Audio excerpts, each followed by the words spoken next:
We are live. Peace and Black Power family. Welcome to another episode of Do Knowledge Radio. Place where knowledge is born. This is your host, Knowledge Born Live. We are Whirlwind going down right now. We got one of them African Coalition members here in the building. Philly's own, the man, the myth, the legend, the multitasker. He juggling chainsaws and fire sticks at the same time. You understand what I'm saying? Making it happen, blazing the trail, setting the standard, putting together one magnificent event, 100-year RBG Centennial. So let's welcome to the platform the mastermind is intellectual warrior African, Bob Omowale Afrika. Welcome to the show. Welcome back to the show. Peace, brother. Knowledge Born. Thank you for having me back on the show, brother. Let me know if you can hear me clear. It was good for everybody. I hear you fine. All right, cool. It was good to have the Afrikan Coalition together so everybody could see all that's involved and what it entails, some of the intricacies that go along with it. But I did want to have you back on to kind of share your story, as far as how, you've been organizing and getting into everything, and also, this path towards liberation. So I just wanted to take a few moments of your time to kind of go there. So what would you say was your start or your catalyst in regards to walking this walk for the liberation of African people? Wow. I would say that it's something that's been put into me just since a very young child. Just service to community. Service to our people is something that I saw my father doing growing up as a child. With his consciousness, he always sought to identify solutions to the problems that we had in our immediate community. And I think that, as a man or as a boy, that's one of the things that he instilled into me, to be someone who's focused on solutions. As men, when we see things that are, going wrong in our community, it should be our responsibility and no one else's to get out and fix the things that are wrong in our community. So I would say that my work very early on started with my father, just assisting him and doing the things that he was doing. But then as a young man, when I was really coming of age and coming into my own, I started to organize in the city. In Philly with a group called Men United for a Better Philadelphia. And a lot of the brothers who were working with that collective were brothers who, were coming home from doing, a lot of time in jail, and me, as somebody who's 22 and being around men who had, going through those phases of transformation and just had, a significant amount of knowledge. I always wanted to know the things that they knew. So in many ways, I was always, thirsty for knowledge and thirsty to learn. But also, I always wanted to be, just impactful in our community. So starting early on at about the age of 21, 22, I'm working with this organization in the city, Men United for a Better Philadelphia, working against gun violence in the city. I did that up until about the age of 23, maybe 24, before I went back to school, because that work had actually led me to doing mentorship with the young men in our community. And one of the things that I used to always be driving, one of the lessons I used to always drive or stress to the young men that I would work with is just the need for them to continue their education. And I think eventually, me saying that so much, I eventually picked up on it myself and decided that it would probably be important or beneficial for me to go back to school myself and continue my education. So I did that from about the age of 24 to 29. That's where I met my wife, while I was on that particular journey. But yeah, I finished school at 29, and coming out of school, kind of like getting my feet grounded again in the community. After about a year after being out of school, I really hit the ground again and started to organize once more. But I think that where my consciousness was at this time in my life, just given everything that was happening, my consciousness was geared a lot more towards us as African people, right? Afrocentric or African centered. I was spending a lot of time reading and listening to the scholars from that particular tradition. So they were the ones, I would say, who gave me the most insight in terms of what the true problems are in our community, and the ways in which we need to organize to go about solving them. So I would say that organizing has just been something that I've known since a very young age. But from a race first or African centered perspective, I would say I've been on this journey for close to 6 years now. All right, so on this particular pathway, I know you done seen some ups, some downs, some bruises, some scars, some scabs. So two questions in that regard. What are your biggest lessons learned in regards to our liberation struggle as a collective, and during those periods that were, kind of tumultuous, you had a lot of things going on. How did you kind of find yourself out, find your way out of those situations like that? I would probably say the two biggest lessons I've learned is one, that you really do got to pace yourself. This work that we're doing is intergenerational work. The ultimate goal that we are trying to achieve, will not likely be solved in my lifetime. But understanding that, I know that my children and my children's children will be the beneficiary of the work that I do.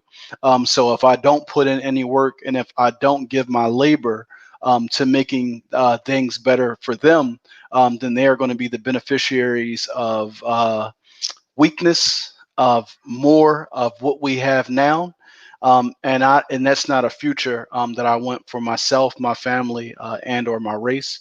So I would say one of the biggest lessons I've learned is just the need to pace myself, and understanding that this thing is a marathon. And not, I've learned this is with some severe crackatosis, and it'll make you like, man, like, why am I even doing this? But you can't let the people, and wherever they are, and their own journey from ignorance to consciousness to centeredness.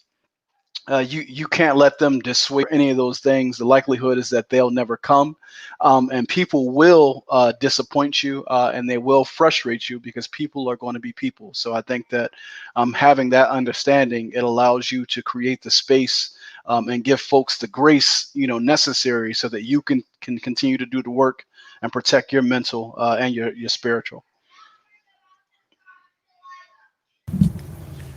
Tremendous lessons right there. Tremendous lessons. So, during the rough periods, like, how did you make it through? Like, what is give to somebody coming after you who might be like super gung ho? They ready, like, we're gonna free our people tonight. You understand what I'm saying? Like, and they hit that wall, their first wall. Like, what would you tell them? Like, how did you get through that? Man, I would, if it's, I think that we've all, I think that we've all kind of been there. You know what I mean? That desire to, like, really just sprint. You know what I mean? And make things happen immediately. But we just have to remember that what we are trying to do is no easy feat, right? It's no easy task. We're trying to build a nation. We're trying to build the people of that nation. And at the same time, we are trying to protect ourselves against other organized groups who do not want to see us formed into a nation, right? Because they know what that would mean for them. So understanding all of the challenges that we have as a people, and where we are, I would just encourage anyone who is coming into this work to not let the work frustrate you, and to really, pace yourself, because, these conditions that we are trying to overturn or, transform, are things that our people have been faced with for, in many cases, in some cases, hundreds of years, centuries, have gone by. So this thing is truly no easy feat. And we really do have a formidable enemy who is counting on you getting frustrated and giving up, or counting on you, becoming, afraid, and choosing to take a path that doesn't have as much resistance or risk. because when you're doing this work, when you put yourself on this battlefield, it's just like, when you are in the streets, people say that, the outcome could either be, either going to be dead, jail, or somewhere in between. Well, when you're doing this type of work, if you're serious about liberating your people, there are numerous outcomes that you could be faced with as well. But you just have to move knowing that you have the protection and the guidance of your ancestors. I think that you have to draw from them for both your inspiration, your strength, and your direction. And just really, really take your time, because when I say that this thing is intergenerational, I mean, I'm a young man now. I'm 36, but I look at myself as like that bridge, generation, or I look at my generation as like that bridge generation between, the folks who are, older than us and the young people who are coming behind us, right? So it's like, how do we connect, or link that chain so that this thing can keep going? So that's the advice or insight that I would give. Peace to brother Elias. I see you in the chat, brother. Yeah. I used to be on at 7 p.m. Eastern Standard Time. Getting busy out here. Trench worker out here digging trenches.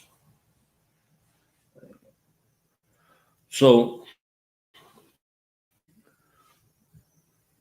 since we hear ancestors all the time, what are some things that you could share with us about your ancestral walk, your ancestral journey, made it real for you?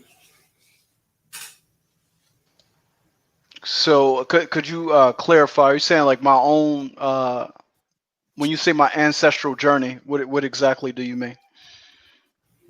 Like your own walk with your ancestors, your bloodline, some experiences where you knew that this is real. It's not just abiding faith like some folks cling to. Yeah. Well, the connection that I have with my family, I wouldn't say that is that it's severed, because I mean, I have a really big family, but it's very difficult to have that close relation the further you go back. And what I mean by that is, so my father is one of, I believe, like 14. And my father was born in Savannah, Georgia, and my grandmother passed away when he was 8 years old. So he was a part of that generation, right? Because my father was born in 49. So he was a part of that generation that in the middle of the migration where our folks were headed from the south up north, he came up as a part of that generation and moved in with my grandmother's brother in Philadelphia, right? So only two of his siblings kind of like came north. The rest of them stayed in the south. So I have a huge family that's down like in the Savannah and the Georgia area, and the connection is there because growing up, we would go down, in the summers to spend time. But as time goes on, maybe that generation, like his brothers and sisters and their children, I have that familiar relationship. But beyond that, it's not really there, just because of that disconnect between time and space. And I think that's something that a lot of us, as African people, on this side of the world, and perhaps even on the other side, that we deal with because of slavery and colonialism. I was blessed in the sense that now on my father's side, I have an aunt who's down in Carolina, in South Carolina right now, who's somewhat of like the family historian. So her desire to kind of like trace our lineage back, she was able to do the work to trace us back to, I think, like 1784, and they put together a historical document of my family. And one of the things that was really significant to me and reading that document is that so just to give you the background of it, the reason that they were able to trace so far back on my father's side is because in rice country, right? Gullah Geechee people down in the Savannah area, a lot of the people who were purchased in bulk sale, meaning the enslaver would go over to places like modern day Sierra Leone, and they would contract with our enemies, essentially, who would go in and kidnap, and those people would kidnap almost like an entire village and bring and sell the village collectively. So my ancestors, they were able to trace the original, I guess it's bill of sale or purchase from 1784 from the first one of my family who got here. And when they got here, they were of age. So one of the sisters, there were two sisters in this family and one of the sisters our lineage comes through. I'm going to try to make the story a bit more concise. But one of the sisters was pregnant when she arrived here, and her father was like the what do you refer to that as? It's like the spiritual leader of the community that they came from. And the symbol apparently of this particular community was the snake. Now they somehow brought the symbol with them over, like when they came over to the Americas. Somehow they managed to bring some of this stuff with them.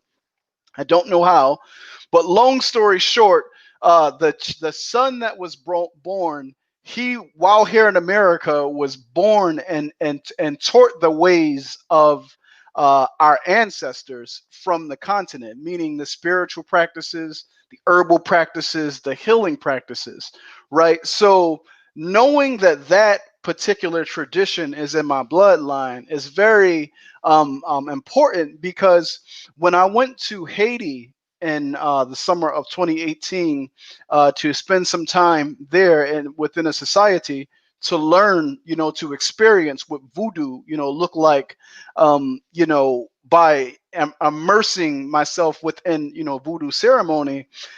When I got my reading, the metet or the ori, depending on what tradition you're referring to, that came back for me was that of Damballa. And Damballa is the snake. So when I got that reading and I thought about reading that document that my aunt had put together for our family, I was just like, man, like for me, like that. And when you talk about ancestral journey or connection, like sometimes, like this is just me, not to get on some metaphysical stuff, but like sometimes, like when I close my eyes and I meditate, or when I go in front of the shrine, I try to like put in the center of my mind, who were those ancestors that were on the ships and the bottom of those ships who made it over here. Like I just try to close my eyes and envision them taking that journey. You know what I mean? So like for me, like that connection is very real. And just because I feel, and I'm only saying all this because in some ways I feel like how I mentioned that I feel sometimes a little bit disconnected from like my immediate family, because we got this large portion of family that's in the South, and then some of us are up here. But when I think about my ancestral lineage,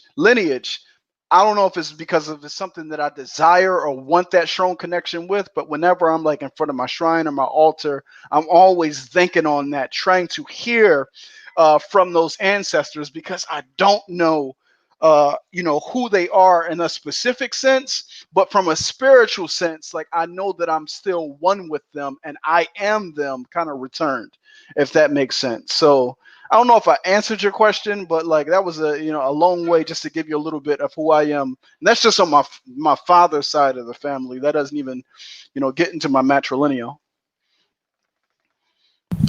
That's a perfect answer. I mean, evidence comes to us in so many different ways. A historical document. One of my cousins, got together all of the family history, similar to, the oracle in your family. And he got us all together, as many of us that he could get together, in one room in Ozark, Alabama, in the 90s. First time I got on a plane was to go to this family reunion from Montgomery, Alabama. You get to the airport, right? And you get there, land in the airport, and where you going is 100 miles away from that airport. So, our family all got together from different spaces and different places. And it was a presentation that was there, and we got this book, with all of our family lineage and our connections. He researched everything, and gave it to us as a gift. So you could go back through.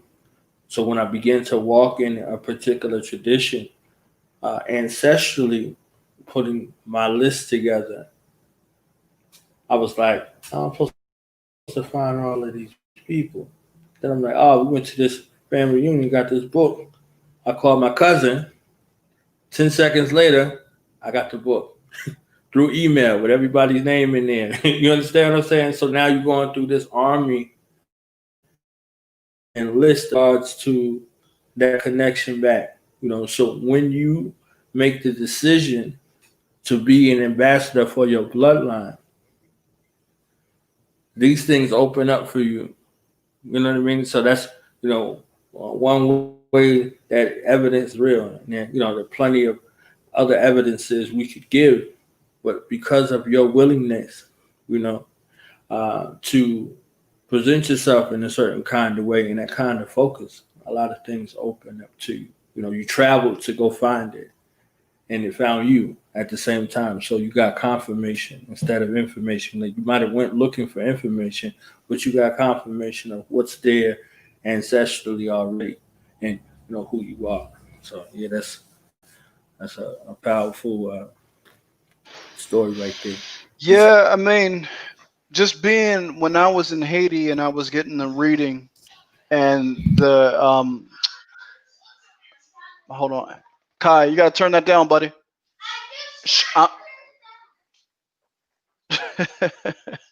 um, when I was in Haiti and I got my reading done, and the uh, the brother, the Umfo, told me that I have very strong kind of like protective energies that are around me. It it was a confirmation of something that I already felt, just given my journey, just given my journey and my development. Come on. I got my ice cream. Got your ice cream. Go with mama. Okay, go with mama. Yeah, just given my journey and my development, some of the things that I've been through, I've always kind of like felt that those types of energies were around me. So it's something that I've always felt and kind of like naturally have just been in tune with.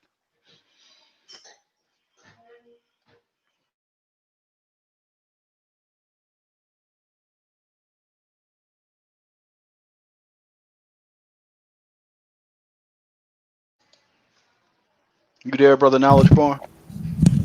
There you go. Yeah, my bad. My daughter was calling, so I had to get my daddy on like you. You know what I'm saying? Real quick.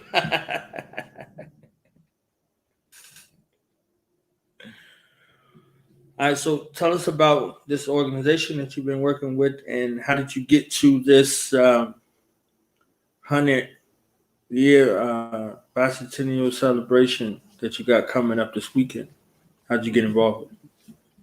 Yeah, so the organization I'm currently working with is Afrocentricity International. It's an organization that was founded in 2011 by Dr. Molefi Asante and Dr. Amma Mazama. And they created it because they wanted to see a rebirth or a reemergence or a renaissance in the spirit of Garvey or the spirit of African nationalism. And they felt as though there were no current organizations that were, I guess, effectively, carrying on that particular tradition. So they wanted to see something that we could have as an international organization to connect our efforts at an international level, a national level, and at the most important level, the local level. So I work with the local chapter of Afrocentricity International, the Philadelphia chapter. My role is I'm the Vice-Shenuti. Shenuti is just a term that we created within the organization that means a noble person. And it's the equivalent, I guess, of in another organization you would refer to as like the vice president. But I've been working with this particular chapter for about the past 3.5 years. Initially, as I stated, I started working with the UNIA, the Philadelphia chapter, in 2016. I became a member there in 2016. And at the end of the year, there was a vacancy that happened in the leadership. And I raised my hand, myself and a few other brothers and sisters. We all raised our hand for the position. But after going through, the candidate process, I got selected to lead the chapter. So in January of 2017, I was inaugurated as the president of the local chapter for the UNIA and ACL, Division 121. But you talk about some of those challenges that you have, whether they be organizationally, individually, as a part of your development. And that was one for me, a significant lesson that I learned coming. That experience for me ended up being like a significant lesson, because I only ended up serving as the president for, I want to say, close to 3 months before I was asked to step down. I won't really go into like all of the details of behind that, because I don't want to kind of like make organizational politics public. You understand what I'm saying? But that experience for me led me to really just sit down and be a bit more patient and see what kind of like the universe or our ancestors would present, rather than just being very excitable and saying, hey, like, that's an opportunity, I want to do that. Like that taught me to let things happen a bit more just organically, because when it's right, those blocks won't be in a way. You understand what I'm saying? If there's a blockage in the way, then the lesson that it taught me is that then that's not the particular path that you are meant to take on the journey, when there's blockages. So the AI situation happened because when I was over at the UNIA, I was very ambitious and wanting to rebuild the infrastructure of the local chapter so it could once again thrive and serve as like the national model for what a 21st century chapter could look like. So I put together like lots of plans, lots of strategy, so to speak, in terms of how this particular chapter was going to take off. And it just so happened that I had all of that stuff already fully documented, and having the relationship with a few folks at AI, the request came like, hey, the stuff that you were going to do at the UNIA, like, why don't you just come over here and do it here? So when that opportunity kind of like presented itself, we had some level setting conversations, so to speak. And I've just been there ever since, just building, and we've been building very slow, focused more on quality than quantity. And right now, and I want to say that we have an incredibly strong chapter. And it's because of the strength of this chapter that we've been able to even work and pull together the Centennial Conference so quickly, right? I would say that it's nearly impossible to do what we're trying to do, like in a 4-week period. Like it's almost, I wouldn't recommend, I wouldn't recommend nobody, taking that on. That's why I reached out to my brother Alias, because even with me, like, being the lead organizer for the conference, like I have a team of people that are working with us, right? So we have, besides me, there's 11 other people that are intimately involved.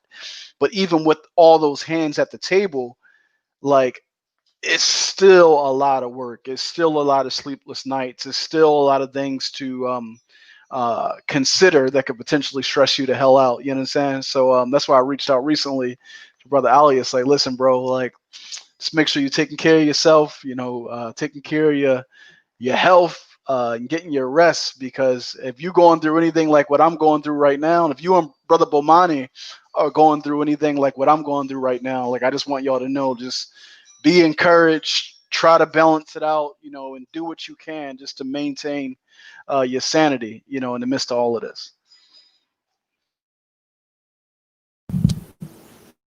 Yeah, if you look at history, if you look at today is August the 3rd.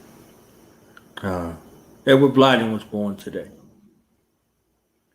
And if you know who Edward Blyden is and what Edward Blyden means to Pan-Africanism, to the plight of African people and African liberation, understand that this walk happened before us and it will happen after us. And it happened while we're walking right now. So if you look at and you think about Robert Edward Blyden, senior peace be upon him, and someone like Robert Williams, you will see and remember and know and understand that if this is for you, nothing or no one will stop you. If the entire planet Earth came against you, if this is for you, nothing will happen.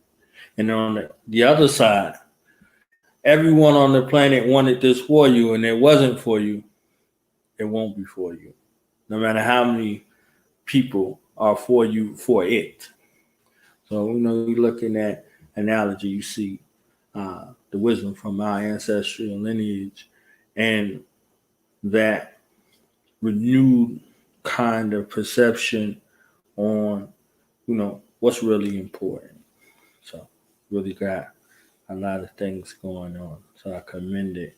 So, let's take a moment to talk about this event that you have coming up. And then we can transition to the final thought, which is, 100 years in the Whirlwind Conference. Yeah, well, we have the RBG Centennial Conference coming up this weekend, August the 8th and the 9th.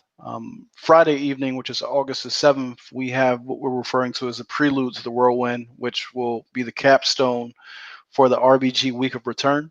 So this first week of August, we've just been engaging in different activities online to try to build up momentum and create some energy heading into the conference weekend. So every day of the week, we have a different task that we're doing, and we're encouraging all of our supporters and participants to join us for that particular in tackling these tasks collectively.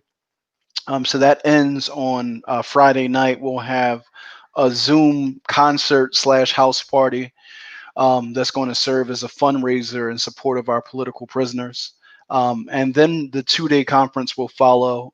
So day one is really a focus on examining the last 100 years, right? So it's an act of Sankofa, right? So in many ways, what we're trying to do and looking back at the last 100 years is we're trying to, definitely congratulate ourselves for our wins and commemorate our wins.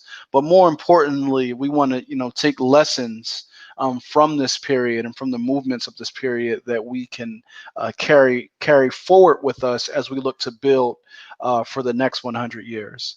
Day one, we have 3 breakout sessions with 10 speakers speaking during each session.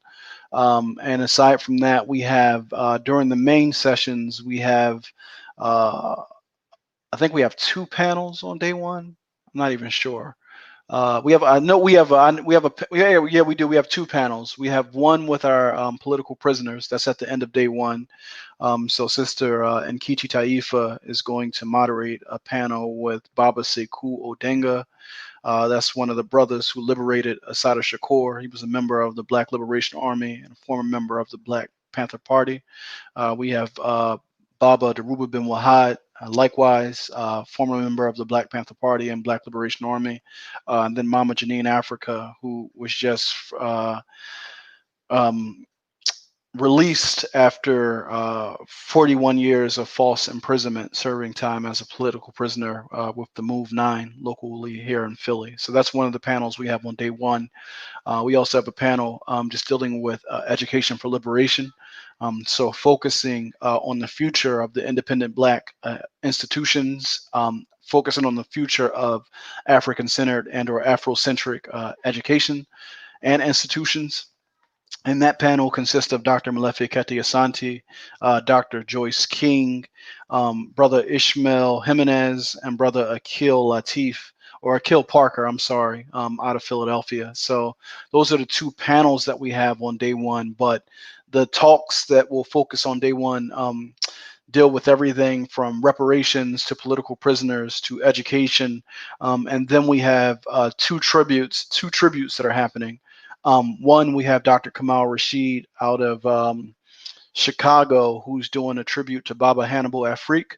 And the tribute is recognizing Baba Hannibal Afrika as the exemplar of self-determination, or Kuji Chakalia.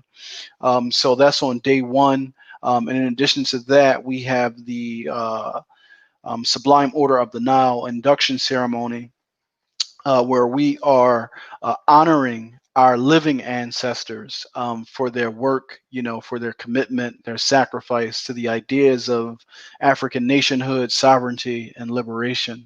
So that's going to happen on day one as well. And then day two is really an opportunity for us to crowdsource solutions for the development of a nation. So we have panels and workshops and presentations that focus on strategies around nation building to help carry us forward. But I think that what's very important and that we want people to understand is that this conference is not an event. You know what I mean? Like, it's not like it really is meant to be a renewal of, it's meant to assist in the renewal, right? Because there's a renewal that's happening, and I think that 100 years in the Whirlwind is a part of that renewal. I think that the African Liberation Day and my celebration is a part of that renewal. I think that a lot of things that we see occurring and some things that we don't see occurring, right, are a part of that renewal, are a part of this moment that we find ourselves in. So Brother Alias continues to say to us that the success of this month is going to be based on what we see happening after this month. It's not going to be about the turnout, and that's why I was just telling you even before we started the call that we're not necessarily worried about having a significant quantity of people show up. You know what I mean? Like, those folks who show up are going to definitely get a whirlwind of information. They're going to be inspired. They're going to be, informed, and they're going to find ways that they can engage and work with directly people who are currently doing the work. So I think that in a nutshell, and forgive me for going on so long, but in a nutshell, that's what this weekend is all about. It's about a revival. It's about a renewal. It's about a renaissance. Now let's talk about what you're going to present. Give us a little snapshot before we close. What you're going to present on the 16th, 10 a.m. to 11:30 a.m. in the green room. Okay. In the green room, I like that. I believe my topic is on Pan-Africanism as the foundation of organization. Can you correct me if I'm wrong? I'm paraphrasing, but I will be presenting in the East Green Room on the 16th. Take a break from vacation with the family. I'll be down in South Carolina the following week, spending some time with family down there. But essentially, what I'm going to do is build my remarks out around.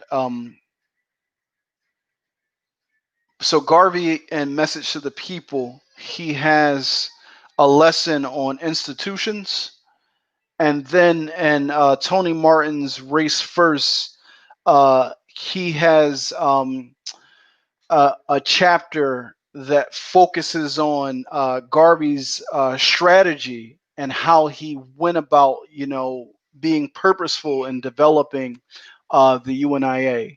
So I'm really, I haven't started putting my presentation together yet, but just when they gave me the idea to present on, I felt like that would be what my focus is on, because I'm really big on how do we operationalize and institutionalize our values and our ideals as a people, because that's how we win. We have to be able to erect, maintain, sustain, and defend institutions that we can leverage to do this liberatory or emancipatory work that we are engaged in. Some of the biggest challenges that we have as a people, as a movement, is the fact that we often don't have access to that institutional memory, because oftentimes our institutions are militaristically attacked, suppressed, and repressed, to the point that the information or memory that was once housed there is sometimes lost, and we have to go back and rediscover what was already once discovered by a generation before us and the generation before them.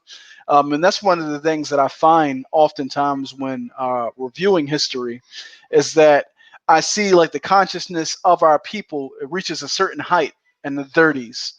And then it's like all those lessons that we learned in the 30s, somehow the generation in between didn't get them, and I see the same mistakes being made in the 60s just to get the consciousness to where it was once again in the 30s, just for us to be in the 90s, and then it's the same thing, and now it's like we're in the 20s. This thing seems to just be like, cyclical, and I think it's because that lack of institutional memory is not there. So in many cases, we as a people often are carrying forward a lot of the wrong assumptions that have already been, proven wrong by ancestors 100 years ago. We're carrying forth misinformation, and the reason that is because, sometimes we arrive at consciousness, and I don't even like using that term, but in many ways, a lot of us arrive at it in a silo that is disconnected from the traditions or history that produce certain discourse or ways of thinking. And because you don't have that connection to those particular ideas or strategies, oftentimes like you're starting off at ground zero, which is, you're making or assuming the same, errors that were made before us. And I want to see us kind of like move beyond that. So I think that that's what my remarks are going to be focused on during the conference. And just to clarify, it's organizing as the key component of Pan-Africanism. So I appreciate that, Brother Alias.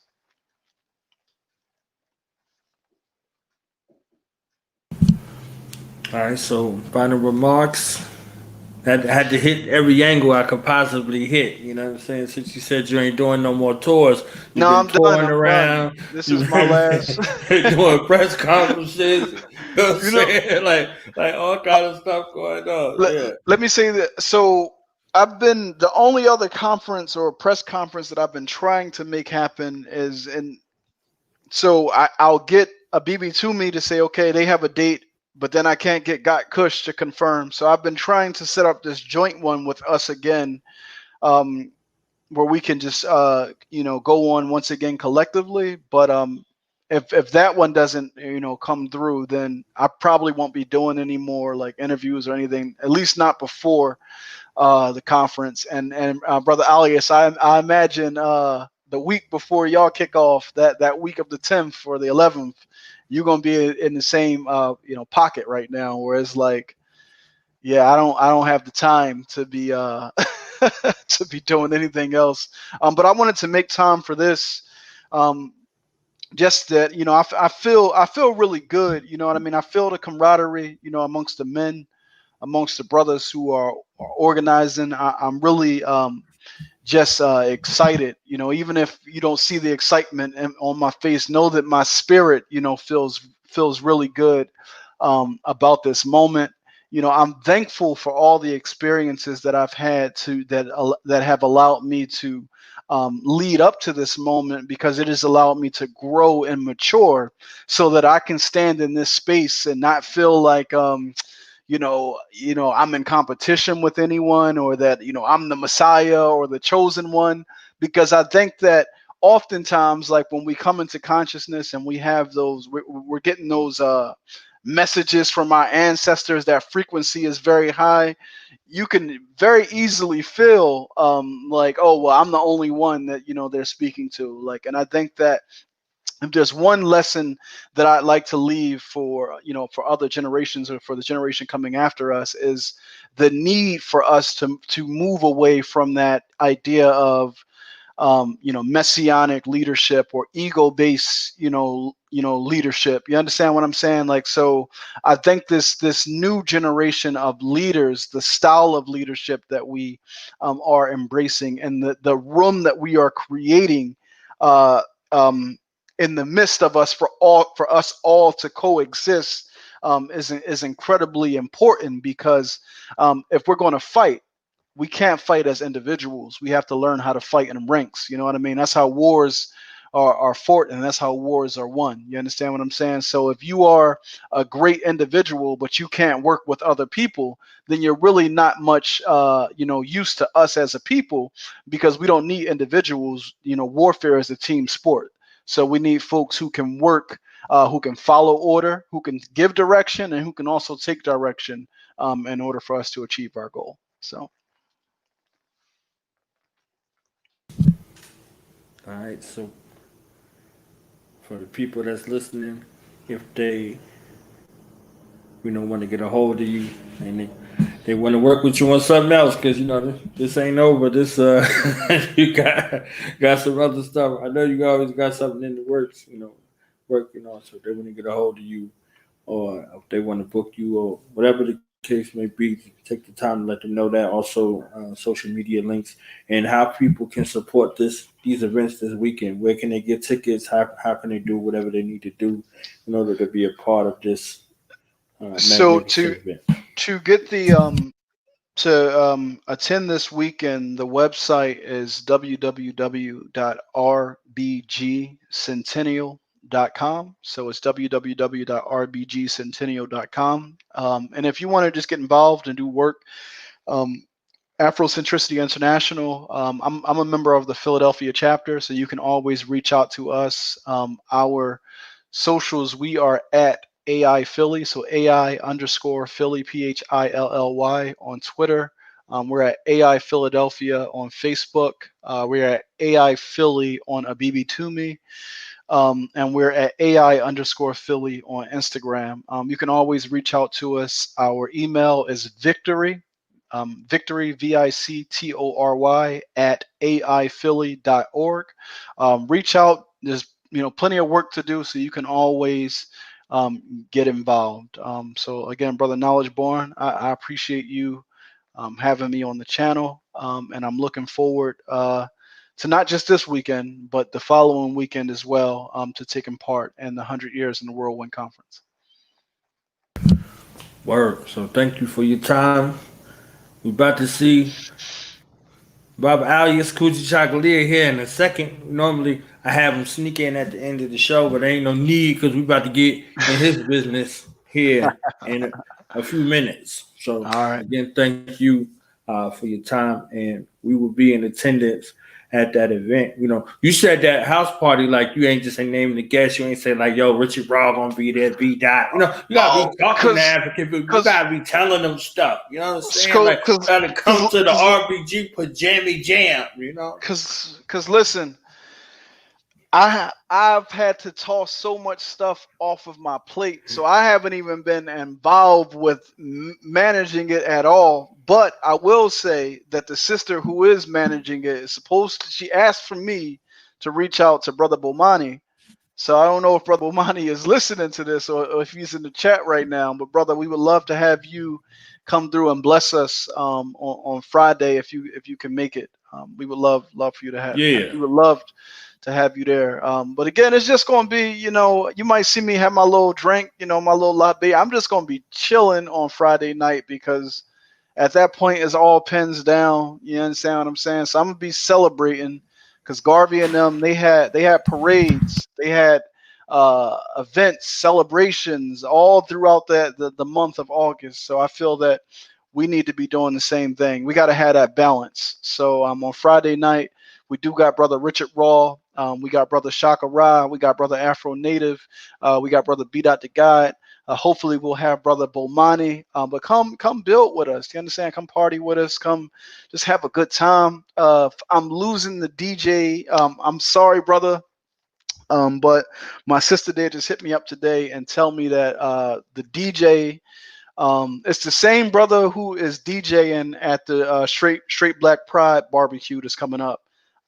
But forgive me because his name, I don't have it on my mind, but the sister did just hit me up today to let me know that they reached out to him and he's going to be there to DJ. So Friday night is going to be a good time, and I'm going to be there probably with some cognac. Y'all got to forgive me. I do, indulge a little bit, but that'll be my moment of release ahead of the conference.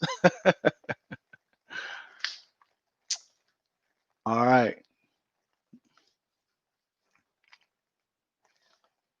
I'll wait for my brother Knowledge Born to come back on. If you're looking for a shirt, one of the RBG Centennial t-shirts, they are being sold on Thread by Denise.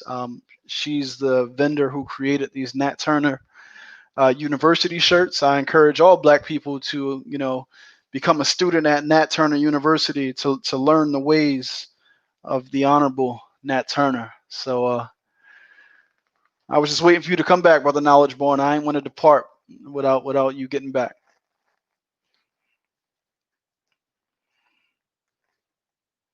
No, it's all good. We multitasking over here. I'm We got switching to, positions and everything over here. We got to. Yeah. All right, Bob. Appreciate you coming through. Thank All you right, very peace. much for your time. All right, peace. Peace. So we're about to go live with Baba alias Kuji Chagulia. Baba alias. I heard some aliases out there. That man name is alias. You understand? Alias Kuji Chagulia. Say it with me. Alias Kuji Chagulia. All right? We're about to go live right now. I'm actually delinquent right now. I'm supposed to be on right now. So leave here and come to this other conversation. Black Power, be 48, be between.